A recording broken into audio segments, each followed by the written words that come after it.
오늘 설교 제목은요, 중요한 것을 중요하게라는 제목으로 말씀을 나누고자 합니다. 여름 멈춤 저희 2달 동안 이 기간 동안에는 매일 성경을 따라서 원래는 제가 설교를 했었잖아요. 그런데 요 2달 정도는 어떤 교회에서 저희가 나아가야 할 그런 어떤 방향들, 가치관들, 그리고 성경에 중요한 그런 교리들이 있습니다. 뭐 예를 들면 삼위일체와 같은 그런 교리들, 이런 부분들을 가지고 말씀을 좀 전하면 좋겠다라는 생각이 들어서 그 한 2달 정도는 이렇게 전하려고 합니다.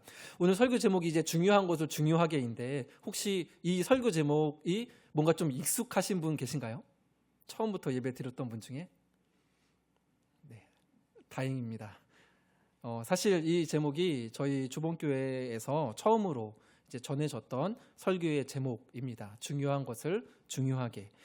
제가 개척을 할 수 있을까 이제 엄두도 내지 못할 때에 하나님께서 주신 마음이 하나 있었습니다. 그것은 예수 그리스도의 복음이면 충분하지 않겠냐라는 그러한 마음이었습니다. 그래서 이 복음이 저에게 용기를 주었고 이제 개척을 시작을 할 수 있었거든요. 때문에 이제 3년 차가 되어가는 지금 이 시점에서 지금 지난 날들을 저희가 한번 돌아보고 앞으로 나아가야 하는 그런 어떤 방향들, 중요하게 생각하는 그런 원리들을 저희가 같이 공유할 수 있는 그런 시간이 되었으면 좋겠습니다. 그리고 이렇게 전제를 좀 말씀을 드리고요. 오늘 이제 본문으로 좀 들어가려고 하는데요. 오늘 본문은 이제 유명한 말씀이죠. 이제 나는 마르다인가, 나는 마리아인가 하면서 이제 막 많이 나눈 설교에도 많이 들어보셨을 그런 본문인데요. 예수님과 제자들이 길을 가다가 한 마을에 들어가셨습니다. 근데 거기에 마르다라 이름하는 여인이 자신의 집으로 그 일행들을 영접을 했습니다. 여러분들 이게 결코 쉬운 일은 아니죠. 왜냐하면 처음 보는 사람들을, 그것도 최소 13명 이상의 여행객들을 자기 집으로 영접한다는 것은 보통 일이 아니었을 거예요. 왜 13명인지는 아시죠? 12제자에다가 예수님 1명 플러스하면 13명입니다. 근데 우리가 읽은 이 10장, 또 10장 PPT에는 없는데 10장 1절에 보면 그 후에 주께서 따로 몇 인을 세우사? 70인을 세우사.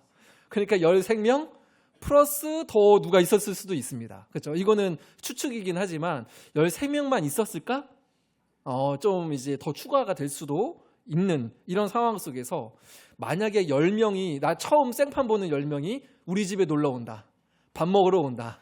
그러면 여러분 이게 어떠시겠습니까? 결코 쉬운 일이 아니죠.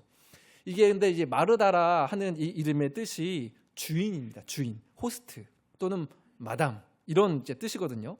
그 뜻답게 주인으로서 손님 맞이할 준비에 이 마르다가 정신이 없었던 거죠. 당시에는 손님을 환대하는 것이 한 마을의 어떤 명예가 걸린 일, 그리고 자기의 어떤 윤리 이 정도로 중요한 것이었습니다. 손님을 이제 환영하는 것이요. 그래서 절차들이 많이 있었어요. 입맞춤으로 환영하고, 그리고 거기는 이제 중동 지역에는 먼지가 많으니까요. 광야니까 발을 씻을 물을 주고, 또 앉을 자리를 마련하고, 음식을 준비하고, 식사 시중을 하고, 그 다음에 더 귀한 분이 왔을 경우에는 기름 같은 거를 내어드려서 이제 몸에, 머리 이런 데에 바를 수 있도록, 이게 굉장히 많이 있죠. 그러니까 그 13명 이상의 인원들을 이 절차를 다 한다고 한번 생각을 해보십시오. 아마 엄청나게 이제 바쁠 겁니다. 저는 개인적으로 손님을 초대하는 거를 쉽게 생각했거든요. 그냥 뭐 오면은 되지 라고 생각을 했는데, 이제 결혼하고 나서 보니까 마냥 쉽지 않구나라는 것을 알게 됐습니다. 그래도 마르다는 믿는 구석이 있었어요. 뭐냐면 동생 마리아가 있었기 때문입니다. 저에게도 동생은 아니지만 동생이긴 하죠. 처제가 동탄에 살고 있습니다. 근데 이 부부가 다 요리를 아주 맛있게 잘하고 정말로 즐겨합니다. 그래서 가족 행사가 있으면, 뭐 부모님 생신이나 이런 게 있으면 저희 집에서 모이지 않고, 저희 아내가 첫째거든요. 저희 집에서 절대로 몇 번은 모입니다. 몇 번은 모이는데 거의 다 처제 집에서 모입니다. 저희 집도 집인데 저희 집에서 잘 이제 모이질 않습니다. 근데 그렇다고 아내가 음식을 못하는 거는 절대로 아닙니다. 여러분 잘 아시죠? 이제 네, 절대로 아닙니다. 어쨌든 이 마르다가 동생이랑 함께 준비할 생각에 예수님과 일행들을 이렇게 초대를 했지만, 그거는 이제 그녀의 착각이었던 거죠. 자신은 준비로 여기저기 분주하면서 정신이 없는데 동생을 보니까 예수님 바로 앞에 앉아 말씀을 듣고 앉아 있는 겁니다. 39절을 한번 읽어볼까요? 같이 한번 읽겠습니다. 그에게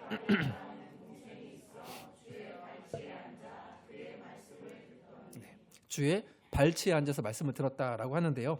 발치에 앉았다라는 말은 단순히 예수님 가까이에서 말씀을 들었다라는 그 뜻 이상이 있습니다. 이 뜻은 당시에 스승과 제자 사이에 밀접한 관계를 뜻하는 관용적인 표현이 발치에 앉았다라는 그러한 표현입니다. 즉 마리아는 예수님을 내가 대접해야 하는 손님으로 맞이했던 게 아니라 가르침을 받고 교제하고 싶은 분으로 보았던 거죠. 예수님이 우리 집에 오시는데 그 기회를 놓칠 수가 없는 거잖아요. 마리아는 이미 소문을 다 들었으니까 초대를 했을 건데 예수님이 우리 집에 오신다고? 그러면 나도 그 말씀을 좀 들어봐야 되겠다. 아니면 어디가 아픈 곳이 있었을 수도 있잖아요. 그럼 예수님, 제가 여기가 아파요. 고쳐주세요. 라고 예수님께 초점이 이제 맞춰져 있었던 거죠. 그래서 언니의 눈총이 계속 이 따갑게 뒤통수에 꽂혀도 예수님 앞을 떠날 수가 없었던 겁니다. 그러나 마르다는 언니는 입장이 또 달랐죠. 그 마리아의 모습을 보는 순간 열이 뻗치기 시작했을 겁니다. 눈치를 줬는데도 꿈쩍을 안 하니까 결국에 예수님한테 이제 가서 요청을 하죠. 아마 말도 끊지 않았을까요? 저기 예수님 죄송한데 동생 좀 보내주세요 라고 이렇게 요청을 이제 합니다. 40절 말씀 그리고 40절 말씀을 제가 한번 읽어볼게요. 마르다는 준비하는 일이 많아 마음이 분주한지라 예수께 나아가 이르되 주여 내 동생이 나 혼자 일하게 두는 것을 생각하지 아니하시나이까 그를 명하사 나를 도와주라 하소서. 보면 이 구절에 마음이 분주한지라 라고 있지 않습니까? 이 말을 조금 더 정확하게 말씀을 드리면 원문 그대로 직역을 하면 이런 뜻입니다. 마르다는 많은 일 때문에 이리저리 끌려다니고 있었다. 그의 마음이 이리저리 끌려다니고 있었다. 이게 마음이 분주한지라라는 그 뜻입니다. 단순히 일이 많은 것 자체는 문제는 아닙니다. 섬김 자체가 문제는 아닙니다. 문제는 이 일이 너무 많아서 그녀가 이리저리 끌려다니는 것, 이게 문제였던 거죠. 이 부분에서 혹시나 이제 오해하시면 안 되는 것은 섬김 자체를 예수님께서 나무라시는 건 아닙니다. 섬김 자체는 너무 귀한 것이죠. 예수님도 이 마르다의 수고를 책망하지는 않으셨거든요. 즉 오늘 본문은 섬기는 사람이 잘못됐다라는 이야기가 아니라 많은 섬김으로 주님을 향한 그 시선을 놓친 사람에 대한 말씀입니다. 그렇죠? 여러분 이제 그 큰 틀이 이해가 되셨죠? 정말 정작 시선을 맞춰야 되는 예수님을 놓쳐버린 이것이 이제 문제였던 거죠. 그런데 여러분 실제로 요한복음 12장에 이 시기는 오늘 본문보다 훨씬 나중에 있는 본문인데 요한복음 12장에 예수님께서 잡히시기 전에 동생 마리아가 뭐를 깨트리죠? 향유를 깨트려서 예수님의 발을 이렇게 씻깁니다. 그런데 그때 또 마르다가 등장을 하는데 마르다는 뭘 하고 있었는지 아십니까? 그렇죠. 저도 이 부분은 잘 몰랐는데 그때도 일하고 있었어요. 그 성경이 정확히 나옵니다. 축제를 준비하느라 마르다는 일을 하고 있었다. 그런데 그 본문에서는 마르다에게 예수님이 아무 말씀을 안 하세요. 왜일까요? 이 부분이 성경이 나와 있지는 않지만 저의 상상이긴 하지만 오늘 본문의 만남에서 시간이 흐른 후에는 마르다의 초점이 그 섬김 자체가 아니라 누구에게 맞춰져 있었을까요? 예수님께 맞추어져 있었던 거죠. 그러니까 오늘 말씀에서 예수님한테 이제 그러한 어떤 가이드를 받고 그녀의 마음이 그렇게 이제 준비를 하고 있었던 거죠. 그러니까 보면 동생은 향유를 깨트려서 예수님을 섬기고 있고 언니는 또 음식과 여러 가지 일들로 예수님을 섬기고 이제 있었던 겁니다. 마음이 분주해서 그때는 이리저리 끌려다니지 않았던 거죠. 그러니까 문제는 섬김이 아니라 초점, 시선이 이 문제였던 겁니다. 41절, 42절 두 절을 여러분 같이 한번 읽어주시면 좋겠습니다. 같이 한번 읽겠습니다. 주께서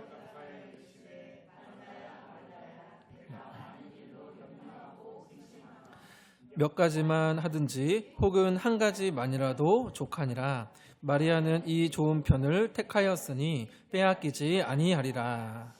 아멘. 보면 예수님이 마르다를 두 번 부르시죠. 마르다야 마르다야. 여러분 이 부르실 때에 예수님이 어떠한 톤으로 부르셨을지 어떠한 표정으로 부르셨을지 여러분 한번 상상해 보시겠습니까? 어떤 표정으로 부르셨을까요? 마르다야 마르다야 이렇게 뭔가 이렇게 좀 무섭게 훈계하듯이 불렀을까요? 성경에 보면 하나님이 우리 사람을 부르실 때 두 번 부른 부분들이 여러 번 나옵니다. 아브라함이 이삭을 죽이려 하는 순간에 아브라함아 아브라함아 두 번 부르셨죠. 그리고 어린 사무엘을 성전에 있을 때에 하나님께서 사무엘아 사무엘아 두 번 부르셨습니다. 그러니까 그런 것들을 종합해 봤을 때에 오늘 본문의 이 마르다를 두 번 부르심은 그저 어떤 혼내시거나 책망하시기 위함이 아니라 그 마르다를 사랑하시기 때문에 그녀의 중심을 붙들어 주시려는 부르심이었던 거죠. 마르다야 마르다야 네가 일이 많아서 근심하고 있구나 라는 애틋함이 담겨있는 부르심입니다. 그리고 42절 말씀이 좀 중요한데요. 41절에 보면 몇 가지만 하든지 혹은 한 가지만이라도 족하니라 라고 이렇게 기록이 되어 있는데 이 부분을 조금 더 정확하게 보려면 다른 번역본들과 같이 보면 더 그 의미가 잘 드러납니다. 페이지 한 번만 넘겨주시겠어요? 새 번역에는 그러나 주님의 일은 많지 않거나 몇 가지뿐이다? 하나뿐이다. 공동 번역도 한번 읽어주십시오. 실상 필요한 것은 한 가지뿐이다 라는 겁니다. 그러니까 궁극적으로 중요한 것, 필요한 것은 두 가지가 아니고 세 가지가 아니로 한 가지다라는 겁니다. 그러면 그 한 가지가 과연 무엇인가? 쉽게 말하면 예수님이긴 하겠는데 예수님께서는 이렇게 말씀을 하시죠. 마리아는 42절이에요. 마리아는 이 좋은 편을 택하였으니 빼앗기지 아니하리라. 좋은 편을 선택했다고 합니다. 좋은 편. 이 편이 뭘까? 예수님 편을 말을 할까요? 그럼 그런 것도 의미가 되지만 이 편이라는 말을 조금 더 정확하게 원문을 이제 말씀을 드리면 분깃, 유산, 목 이런 뜻입니다. 이게 이 좋은 편이 갖고 있는 의미예요. 그러니까 좋은 분깃, 좋은 목, 좋은 유업, 좋은 유산을 마리아가 택하였으니 빼앗기지 않을 거다라는 말입니다. 구약에도 보면 이런 고백들이 많이 있죠. 여호와는 나의 분깃이라. 시편에 이런 말씀들이 이제 있습니다. 즉 마리아가 택한 것은요. 단순히 보면 예수님 발치 아래 앉아서 그 말씀을 듣는 것이었습니다. 하지만 더 정확하게는 그 마리아의 영혼의 유산이 되신 목이 되신 예수님 자체였던 거죠. 마리아는 자신의 영원한 몫이고 최고의 유산인 예수님을 택한 겁니다. 단순히 말씀 그 이상의 의미가 있는 거죠. 그래서 주님께서 말씀하시기를 그렇게 좋은 편을 네가 택했으니 빼앗기지 않을 것이다 라고 말씀을 하신 겁니다. 주 안에서 사랑하는 여러분, 예수님께서 이 땅에 오셔서 우리를 위해 행하신 일은 성부, 성자, 성령, 삼위 하나님께서 이미 이루신 역사이기에 그 누구도 빼앗을 수 없고 막을 수 없는 줄 믿습니다. 그렇다면 오늘 본문의 핵심은 분명하죠. 오늘 설교 제목처럼 중요한 것을 중요하게 여기라는 말씀, 즉 우리 마음의 희선을 뜻합니다. 음식을 준비하는 일도 예수님께 초점이 맞추어져 있다면 그것은 주님의 일입니다. 그러나 제가 설교를 아무리 열심히 준비해서 열정으로 전한다 하여도 저의 초점이 하나님이 아니라 사람이라면, 저에게 초점이 맞춰져 있고 여러분들에게 어떠한 내가 설교 잘해서 뭔가 인정을 받아야겠지 이렇게 사람에게 초점이 맞춰져 있다면 그것은 사람의 일이지 주님의 일이 아닙니다. 마르다는 처음에 예수님이 초점이었어요. 아, 예수님이 우리 동네에 오는구나. 그러면 우리 집에 모셔야겠다. 그 예수님. 초점이 처음에는 예수님이었습니다.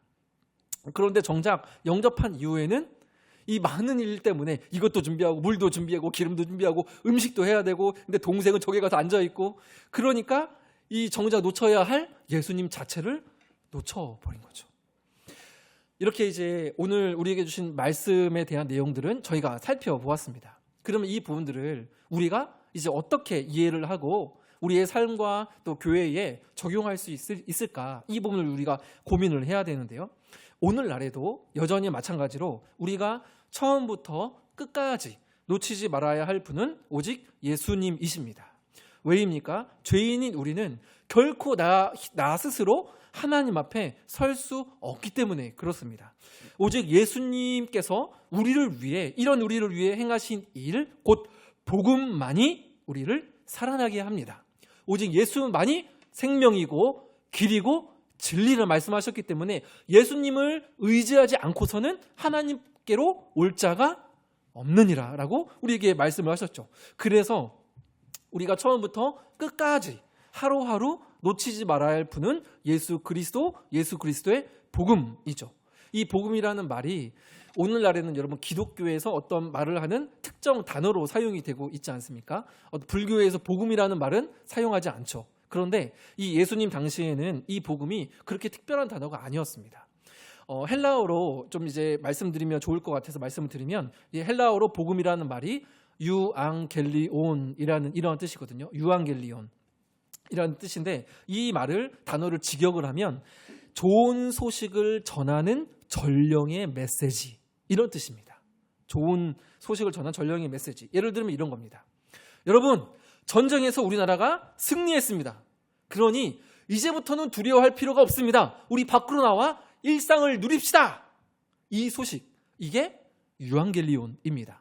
또는 새로운 왕이 즉위했다. 이 소식에도 이 유앙겔리온이 쓰입니다. 그래서 역사적으로도 그 아우구스투스라는 황제가 즉위할 때에 그 즉위의 소식이 유앙겔리온이라는 이 단어가 실제로 사용이 되었습니다. 즉 마가복음, 이거는 PPT에 없는데 마가복음 1장 1절에도 보면 하나님의 아들 예수 그리스도의 땡땡의 시작이라. 무엇의 시작일까요?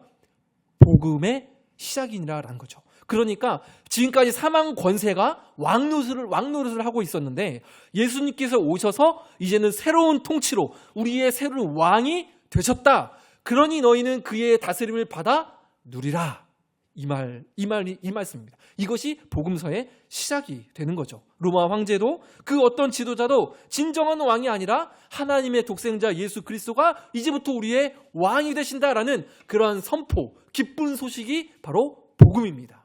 우리는 지금 이러한 예수님께서 이미 이루신 복음 안에 살고 있는 자들인 줄 믿습니다. 그래서 여러분, 복음은요, 충고가 아닌 거죠. 복음은 뭐죠?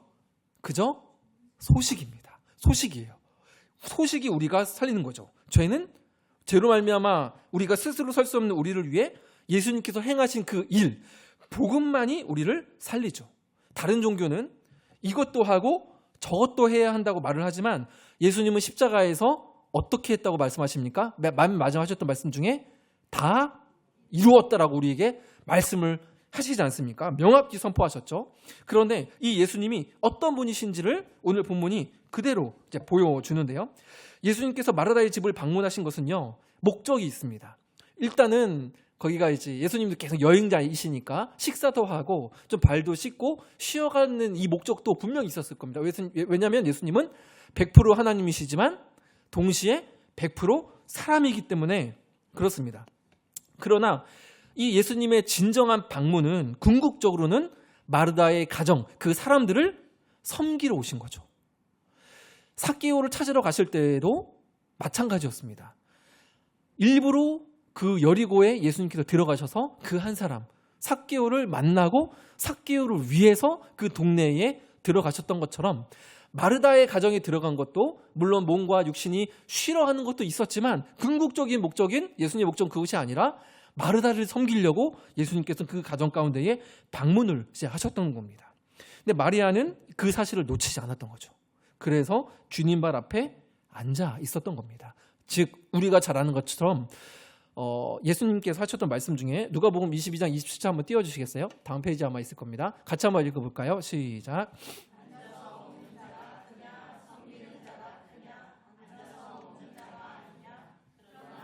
섬기는 자로 너희 중에 있느니라. 그래서 정확히 나오죠. 나는 너희 중에 섬기는 자로 왔다라고 합니다. 그러니 성도는 주님을 위해서 헌신만 하고 열심만 내는 자들은 아닙니다. 물론 이것이 너무 중요하지만 그 열심 이전에 예수님께서 우리에게 차려주신 당신의 살과 피, 십자가의 복음이라는 최고의 밥상을 받은 사람들이 우리입니다. 그래서 성찬이 그 의미 아닙니까? 그죠? 성찬에 관련해서 제가 설교 두 주에 걸쳐서 말씀드렸었는데 예수님께서 우리를 위해서 차려주신 밥상, 그것을 자신의 몸, 자신의 인생 자체가 우리를 섬겨주시기 위해서 드린 우리가 먹을 밥이잖아요. 이것을 기념하는 것이 성찬이고요. 그러니까 우리가 삼시세끼 밥을 먹지 않습니까? 저는 오늘 아침에도 밥을 아내가 잘 차려줘서 오늘따라 과일도 차려주고 제가 요즘에 나한테 잘해 막라고 제가 이렇게 암시를 걸고 있거든요. 그래서 이제 막 과일부터 해서 잘 차려줬습니다. 우리는 삼시세끼 밥을 먹죠. 마찬가지로 우리의 모든 삶, 모든 사역도 뭐를 먹고 살까요? 복음을 먹고 사는 거예요. 그래서 복음은 기독교인이 되기 위해 한 번 통과하는 관문이나 천국행 티켓이 아니라 성도가 매일 들어야 하고 누려야 하는 소식이 복음입니다. 한 번만 듣고 새가족 모임에서 복음 들었고 오케이 그럼 이제 난 뭘 해야 돼요? 이렇게 이제 많이들 생각을 하시거든요. 그런데 그것이 아니라 하는 거, 섬기는 것도 중요하고 필요하지만 처음 내가 들었던 그 소식이 나를 섬기게 하는 힘이 되고 지혜가 되고 내가 왜 이거를 섬김을 해야 되는지를 알 수 있는 원동력이 된다는 겁니다. 이 복음이 우리에게 중요하다는 거죠. 실질적인 예를 제가 한번 들어드릴게요. 이 부분들은 제가 한 2번 정도 관련해서 설교를 한 적이 있었는데 과거에 제가 회개를 잃어버린 적이 있었습니다. 한 1, 2년 정도 꽤 긴 시간 동안 회개를 못했어요. 그 이유는 뭐냐면 회개의 초점이 제 자신의 철저한 회개에 달려있다고 생각을 했기 때문에 그렇습니다. 저는 안 그래도 이제 눈물이 좀 이제 많은데 눈물이 흐르고 막 철야기도도 하고 그래서 막 철저한 다짐, 주님 제가 다시는 절대로 그러지 않겠습니다 라는 이러한 뭔가 철저한 다짐이 제 안에서 진실되게 고백되어야지 회개했고 용서받았다라고 이렇게 생각을 했거든요. 그러나 여러분 어떻습니까? 시간이 조금만 지나도 또 내가 그 죄를 짓고 있는 나를 발견하게 되는 거죠. 반복되는 거죠. 그러면 저는 또 막 철야 가가지고 무릎 꿇고 옛날에는 정말 회개할 때마다 무릎 꿇고 기도했거든요. 막 이러면서 막 기도했는데 또 이제 눈물이 흘리고 근데 한 1, 2주 지나서 또 죄를 짓고 근데 또 막 눈물 흘리고 회개하고 1, 2주 지나서 또 회개 기도하고 근데 이게 반복되니까 어떤 생각이 드는지 아십니까? 내가 하나님의 자녀가 아닌가 보다.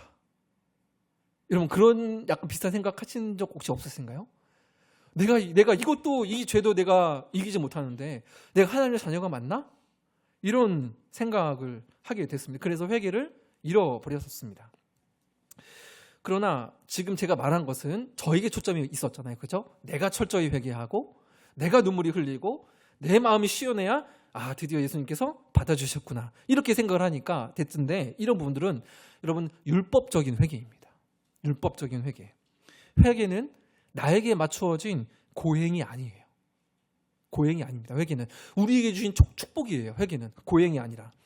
회개는요. 복음적인 회개는 내 모습은 주님 정말 이렇습니다. 내가 솔직하게 하나님 죄인이고 그래서 내가 이런 죄를 지었습니다. 그럼에도 불구하고 이미 나의 모든 죄과를 담당하신 예수님을 내가 바라봅니다. 의지합니다. 주님 나의 죄인입니다. 당신밖에는 의지할 리가 없으니 나를 불쌍히 여겨주시옵소서라고 나에게 초점이 맞추어지는 것이 아니라 그럼에도 불구하고 예수님을 바라보며 의지하여서 하나님 품으로 나아가는 것 이것이 회개입니다.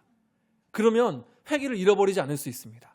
내가 다시 또 반복될 수도 있죠. 근데 그래도 예수님을 의지하며 하나님 앞에 나아가는 것 이게 회개입니다. 그러니까 회개는 기쁨으로 가는 길인 거죠. 이렇게 우리가 생각을 하면 회개를 잃어버리지 않을 수가 있는 겁니다. 막 고행이고 힘들고 막 쥐어짜야 되고 이게 회개면 여러분 어떻게 회개를 자주 할 수가 있겠습니까? 이것은 율법적인 회개이고 회개의 복음적인 회개는 나에게 초점이 아니라 예수님께 초점이 맞추어서 그럼에도 불구하고 예수님을 의지하면서 하나님께로 내 마음의 시선을 가는 것. 예수님을 의지 이게 여러분 회개인 거죠. 이거는 제가 아주 단순한 부분을 말씀드린 겁니다. 복음의 원리를 우리의 신앙의 접목을 이제 하게 한 거죠. 자, 그러면 주본교회는 이제 저희 교회 이야기 말씀드리고 오늘 말씀 정리하려고 하는데요. 주본교회는 이러한 복음의 원리 위에 기초를 한 교회입니다. 저는 과거에 이런 생각을 종종 했었어요. 왜 신앙생활을 하는 게 이렇게 피곤할까? 왜 기쁨이 없고 왜 감사가 없을까? 이런 고민을 많이 했었습니다. 그래서 책도 사서 막 읽었어요. 믿음은 있는데 기쁨은 없어서 뭐 이런 책이 있었거든요. 집에 있을 겁니다. 그 책을 보는 순간 제가 바로 주문해가지고 이제 봤었는데요. 보면 여러 가지 이유가 있더라고요. 근데 제가 이제 내린 진단은 무엇이었냐면 복음의 풍성함을 잘 몰랐다. 그리고 그것이 원리가 되지 않게 신앙생활을 했고 주님을 향한 초점을 잃어버리고 그저 이 마르다처럼 어떤 주님을 향한 내 행위, 내 열심만 남아 있었구나라는 그런 생각이 들었습니다. 더군다나 저는 이제 사역자였으니까 그렇게 주님의 원리, 주님을 바라볼 틈이 많이 없었습니다. 그러니까 맡겨진 일들만 하다 보면 금방 감사를 잃어버리게 이제 되는 거죠. 그래서 복음이 희미해지면 마리아의 자리에서 우리는 마르다로 돌아가게 됩니다. 밥상만 차리는 자처럼 이제 된다는 거죠. 밥상만 차리면 차리고 있는 나는 예수님이 안 보이니까 누가 보일까요? 마리아가 보이는 거죠. 내가 밥상만 차리고 있어. 마리아가 보이고 그 밥상을 차리고 수고하고 있는 내 모습만 보이게 됩니다. 사람이 보이게 되는 거죠. 주님이 안 보이고 사람이 보이게 되니까 저 사람이 더 잘하네? 나 이렇게 열심히 하는데 왜 나를 안 도와주지? 서운함, 비교, 낙심이 찾아오고 그 반대로 성과가 있으면 바리새인들처럼 마음이 교만해집니다. 내가 차린 밥상, 내 열심이 인정받게 되면 말이죠. 이것은 예수님께 초점을 잃어버리고 사람들이 보일 때 교회 안에 일어나는 그런 현상들입니다. 이것이 교회 안에, 교회라고 말을 하는 그 공동체 안에 이상하게도 교만이 싹트는 이유일 확률이 굉장히 많이 있습니다. 자, 그러면 복음을 가장 중요하게 여기는 교회는 어떤 모습이어야 할까요? 저는 이것을 죄송합니다. 그냥 영어를 좀 쓰겠습니다. 어렵지 않습니다. 심플 처치라고 부르고 싶습니다. 이거는 제가 지어낸 이야기는 아니고요. 또 전 세계적으로 뭔가 하나의 어떤 흐름, 어떤 그런 이제 어떤 방향성입니다. 심플 처치이죠. 제가 수부 조금 고르겠습니다. 여러분 과거에는 좋은 밥상이 진수성찬이었어요. 그죠? 국 반드시 올라와야 되고 또 뭐 조림, 막 밑반찬 여러 개씩 올라오는 것. 그래서 반찬이 많고 많이 먹는 것을 복이라고 여겼습니다. 그래서 상다리 부러지듯 차리는 것. 근데 여러분 오늘날에는 어떻죠? 진수성찬이 아니라 많이 먹는 게 아니라 한두 가지를 먹더라도 균형 잡힌 식단으로 심플하게 이제 먹는 것을 우리는 찾죠. 교회도 마찬가지입니다. 단순히 많은 섬김이 중요한 게 아니라 마리아처럼 중요한 것을 중요하게 여기는 것이 심플 처치의 핵심이 돼요. 그래서 저는 개척을 할 때에 이런 모습을 계속 상상을 했었습니다. 요즘에는 이 상상을 잘 못하는데 어떤 상상이었냐면 우리가 하나님을 위해서 해야 할 무엇, 하지 못한 무엇 때문에 마음이 눌리는 게 아니라 하나님께서 나를 위해 이미 행하신 그 일 때문에 감사하고 이미 앞으로 이루실 약속 때문에 소망을 품게 되는 모습. 그래서 예배를 마치고 교회 문을 나설 때는 하면서 콧노래를 부르면서 집으로 가는 모습이 우리 교회 성도분들의 모습, 나의 모습이면 좋겠다. 이런 상상을 많이 했었고 요즘에는 사실 솔직하게 그런 상상을 많이 못하긴 하지만 여전히 그 마음은 변함이 없죠. 눌리고 내가 해야 하는 것만 뭔가 가지고. 그리고 여러분들 이거는 조금 사이드이긴 하지만 여러분 성경을 읽을 때도 마찬가지예요. 성경을 읽으면서 내가 해야 하는 일만 찾으시는 분이 계십니다. 그러면 마음이 무거워요. 내가 해야 하는 일만. 해야 하는 일도 우리가 말씀을 통해서 공급을 받아야 되지만 우리가 정말로 공급을 받아야 되는 것은 무엇일까요? 나를 위해 예수님께서 행하신 일을 우리가 공급받아야 되는 거예요. 그래야 사는 거죠. 그래서 여러분 성경을 읽으실 때에 내가 뭐를 해야 될까가 아니라 예수님께서 나를 위해 무엇을 하셨구나. 이게 첫 번째 우리의 초점이 되어야 합니다. 구체적으로 두 가지 그 심플 처치에 관련해서 두 가지 말씀드리고 말씀을 좀 정리하려고 합니다. 첫 번째는 1인 1사역입니다. 1인 1사역. 한 성도분이 하나의 사역을 감당하는 거죠. 성도 각자의 마음이 너무 분주하지 않도록 너와 나의 안식을 지키기 위해서 1인 1사역을 감당을 하는 겁니다. 물론 저희 교회 특성상 1인 2사역이 있을 수도 있습니다. 그러나 개인의 상황을 충분히 고려해야 합니다. 어떤 분은 동시에 두 가지 일을 하면서 기도하고 말씀하고 예수님께 초점을 맞추는 일에 이것이 가능한 분이 계세요. 그러면 두 가지 사역을 해도 뭐 특별하게 제가 막 하고 싶다고 하는데 말리지는 않습니다. 저희 개척교회니까요. 그러나 개인의 상황을 고려해야 돼요. 어떤 분은 한 가지 사역만으로도 충분하신 분이 계시거든요. 그러면 1인 1사역만 하는 겁니다. 틈이 있고 멈출 수 있어야 예수님을 바라볼 수 있고 그 발치 아래 앉아서 예수님께 집중할 수 있는 거죠. 그래야 피드백도 가능해요. 내가 하고 있는 이 멈춤이 누구를 위한 것인가? 내가 왜 하는 거지? 이거를 서로 이야기하고 기도하면서 점검을 하는 게 필요하지 않습니까? 근데 이 점검하는 시간이 없어서 예수님께 초점을 맞추지 않고 일이 많아지게 되면 그걸 놓쳐버리게 되는 거죠. 그럼 막 하다 보면 소진되고 그러면 다른 사람한테 원망하고 왜 안 도와주냐? 원망하게 되고 비교하게 되고 이렇게 이제 되는 겁니다. 만일 저희 교회에서 뭐 예를 들어서 국수를 먹는데 국수 삶은 사람이 없어. 그러면 어떻게 해야 될까요? 제가 삶을까요? 국수 삶은 사람이 없으면 그냥 일주일에 한 번 라면 먹으면 됩니다.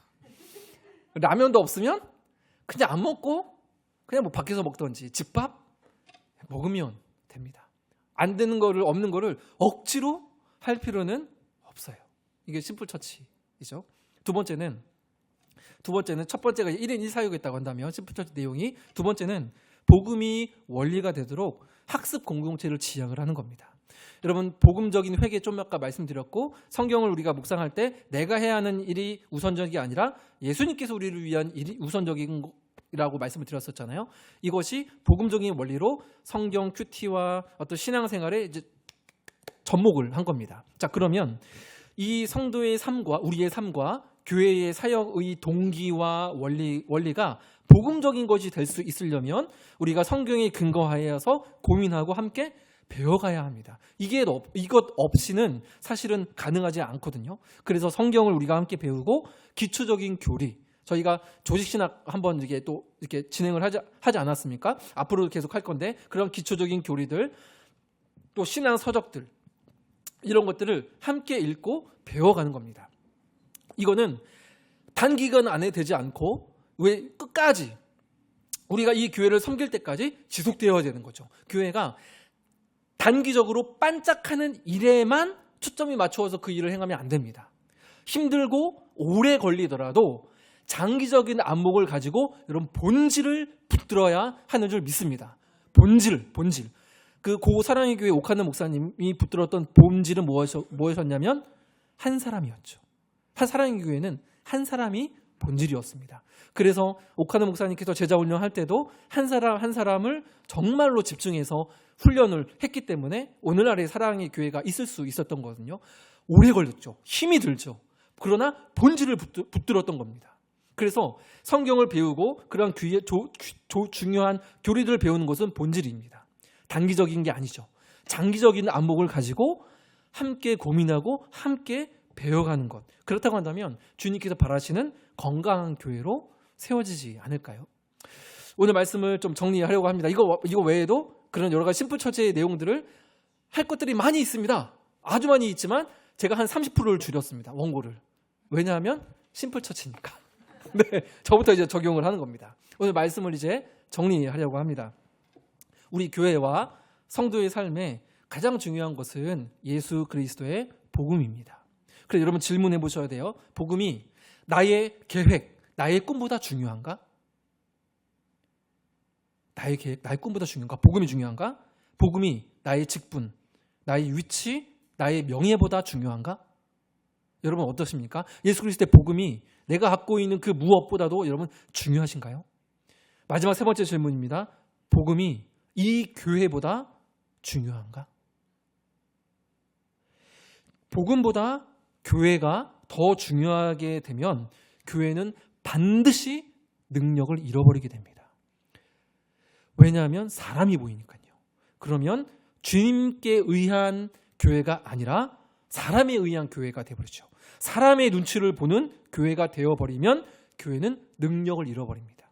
때문에 우리의 모든 시선, 특히 저 같은 사역자가 시선이 물론 성도들을 위한 시선도 있어야 하지만 궁극적으로는 예수님을 향한 시선, 복음의 이 내용들을 초점이 저에게 너무나도 우리에게 필요한 거죠. 교회는 이 복음 때문에 존재하고 복음에서 힘을 얻습니다. 오늘도 주님은 때로는 너무 많은 일들로 또 분주하고 염려하는 우리를 책망하시지 않고 마르다야 마르다야 애틋하게 부르시죠. 상태야 상태야 애틋하게 부르십니다. 그리고 우리에게 말씀하시죠. 한 가지만으로도 충분하다. 우리에게 말씀을 하십니다. 우리의 분깃대신 예수 그리스도, 아무도 빼앗을 수 없는 그 좋은 편을 오늘 하루도, 내일도, 한 주간도, 올해 1년도 선택할 수 있는 저와 여러분 되기를 간절히 소망합니다.